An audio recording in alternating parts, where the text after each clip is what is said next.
आप देख रहे हैं रविवार 10 बजे। मैं अभिसार शर्मा। तो राहुल दुल्हनिया तो ले आया है, मगर ये शादी कैसी रही? जी हां, पूरे देश ने इस शादी की तमाम बारीकियों को देखा। सवाल ये कि जो तथाकथित भारतीय परंपरा है उससे हटकर जो ये शादी हुई है, क्या उसे वाकई शादी कहा जा सकता है? कहीं ये एक ड्रामा तो नहीं था? जी हां, राहुल दुल्हनिया ले आए हैं, अब वो हनीमून की ओर बढ़ रहे हैं, मगर अभी भी इस शादी को लेकर कई सवाल हैं। वो सवाल हम पूछेंगे। और इस खास शो में मेरे साथ जुड़ चुके हैं कई खास मेहमान। आप देख सकते हैं राहुल और उनकी दुल्हनिया डिम्पी तो है ही हमारे साथ, बेबाक प्रियदर्शनी भी हमारे साथ हैं। साथ ही आप देख सकते हैं हमारे साथ जुड़ चुके हैं हरप्रीत और निकुंज। जी हां, तीनों जो फाइनलिस्ट थे वो भी हैं, प्रियदर्शनी भी हैं जो 5वें राउंड में बाहर हो गई थी। ये तमाम लोग हमारे साथ हैं, इनसे सवाल करेंगे, मगर उससे पहले इस रिपोर्ट पर निगाह देते।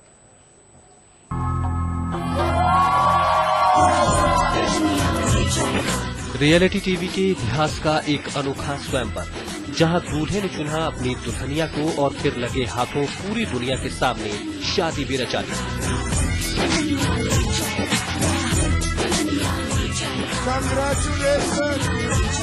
राहुल महाजन और डिम्पी गांगुली की शादी में वो सब कुछ था जो एक एक पारंपरिक शादी में हुआ करती है।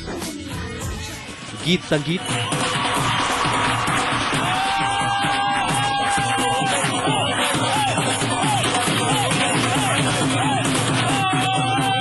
रस्मो रिवाज,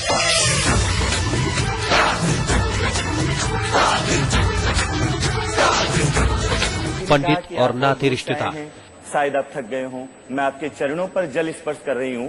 पहले स्नान करवाते थे, केवल आज जल का ही स्नान करवा रही है। राहुल, आप ये जल इस तरीके से करके पूरे शरीर पर छींटे लगा लीजिए। फिर भी शादी का ये तरीका कईयों को रास नहीं आ रहा।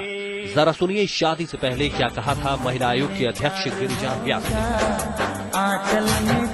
शादी हो रही है, रियलिटी शोज के बिल्कुल महिला आयोग पक्षधर नहीं है। पहले भी एक शो को हम लोगों ने रोक लगी थी। इसमें हमने आईएनबी मिनिस्ट्री को भी लिखा था। उन्होंने जो लिखा वो बात सही भी है कि इस पर सेंसरशिप नहीं, इसीलिए हमारा दूसरा पक्ष है कि सेंसर वहाँ नहीं है, इसलिए सेल्फ रेगुलेशन आवश्यक है। सुना आपने, महिला आयोग को रास नहीं आया शादी का ये रियलिटी शो। लेकिन हमारा सवाल इस तरह के शो पर नहीं बल्कि उस संस्था की बुनियाद पर है जिसे विवाह का नाम दिया गया है। और दोनों हाथ मिला लेंगे, पहला फेरा। क्या ऐसी शादियां टिकाऊ हो सकती हैं? क्या ऐसे रिश्ते 7 जन्मों के हो सकते हैं, जिसकी कस्में विवाह के वक्त हर जोड़ा अग्नि के 7 फेरे लेते हुए करता है? ज्यादा दिन नहीं बीते, हम राखी के स्वयंवर का हसरत देख चुके हैं। राखी ने भी टीवी स्वयंवर के जरिए अपना दूल्हा चुना था और फिर कुछ ही दिनों बाद इसकी हवा निकल गई। भाग तो नहीं जाओगे ना? कभी दरअसल जब भी इस तरह के रियलिटी शो में कोई शरीक होता है उसकी अपनी महत्वाकांक्षा होती है। लिहाजा हम एक बुनियादी सवाल उठा रहे हैं कि क्या टीवी शो के जरिए हुई शादी सही मायने में शादी है? क्या इसमें रिश्तों की वो सौंधी खुशबू आ सकती है जो विवाह की बुनियाद कही जाती है? आज तक ब्यूरो।